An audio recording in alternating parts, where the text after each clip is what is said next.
जय श्री कृष्ण साथियों। आज हम आपके सम्मुख श्रीमद् भगवत गीता के अध्याय 6 का महात्म्य प्रस्तुत कर रहे हैं, जो इस प्रकार है। भगवान श्री विष्णु जी बोले, हे लक्ष्मी जी, 6ठे अध्याय का महात्म्य सुनो।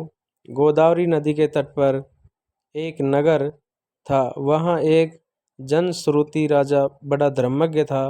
एक दिन नगर में हंस उड़ते उड़ते आ निकले। उनमें से एक बैठते ही उतावला हो उड़ गया। तब नगर में पंडितों ने कहा, हे हंस, तू ऐसा उतावला हो क्यों उड़ा है? क्या तू राजा जनश्रुति से भी पहले ही स्वर्ग को जाना चाहता है? तब उन पक्षियों में जो सरदार था उसने कहा, इस राजा से भी बढ़कर एक रयक मुनि श्रेष्ठ है। वह बैकुंठ का अधिकारी होगा। बैकुंठ लोक स्वर्ग से भी ऊंचा है। तब राजा ने मन में विचार किया कि मेरे से उसका पुण्य बड़ा हो गए जिसकी यह हंस स्तुति करते हैं।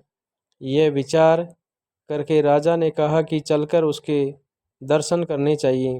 राजा ने सारथी से रथ मंगवाकर उस पर बैठकर प्रथम बनारस श्री काशी जी में जाकर गंगा स्नान कर ब्राह्मणों को दान दिया और शिवजी महाराज के दर्शन किए।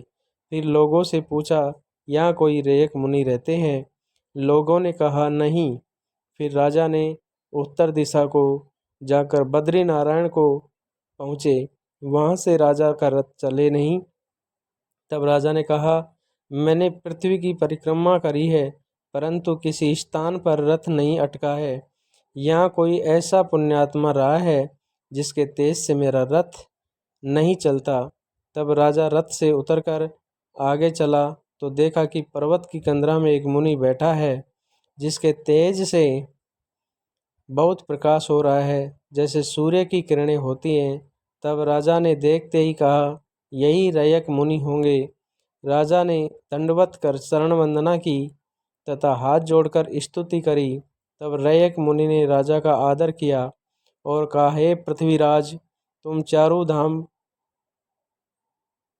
परसन हारा, धर्म का साधन हारा हो, तुम पुण्य आत्मा हो। तब राजा ने मुनि से कहा कि आपका तेज ऐसा किसके बल से है?